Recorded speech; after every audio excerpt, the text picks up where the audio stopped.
สวัสดีตอนรับเข้าสู่ช่อง YouTube เสียงยาแชนแนลนี้ได้มาสวรรค์นอมาสัมผัสเบียกเลยมาอย่างหล่อหลินแคมป์ของยามแมลงได้ใช้เบิ่งบรรยากาศแคมป์ของ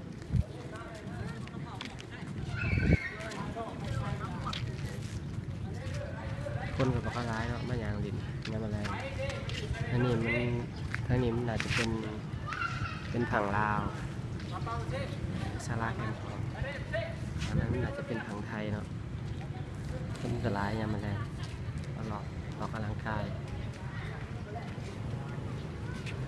เบิ่งบรรยากาศยามแรงโอ้ยบรรยากาศเป็นบรรยากาศดี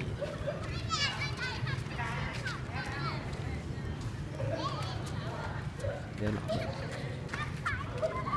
ไปใกล้ๆของ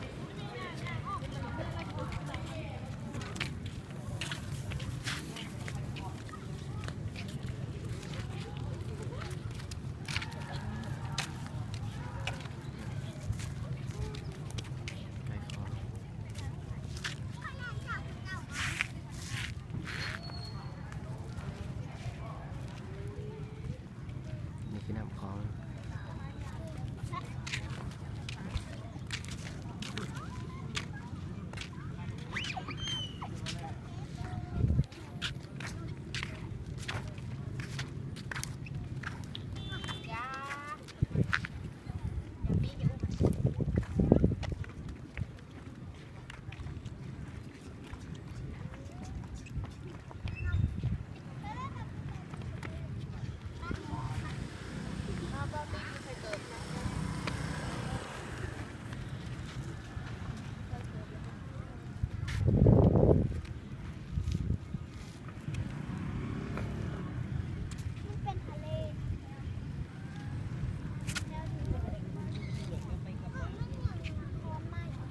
ขนาดเป็นผัง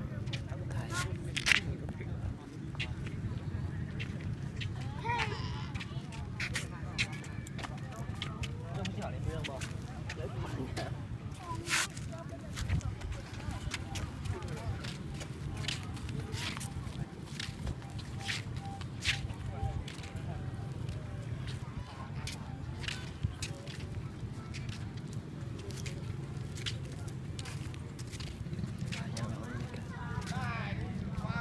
สำหรับคลิปนี้ก็จะไว้ชนี้ก่อนเนาะสำหรับคลิปนี้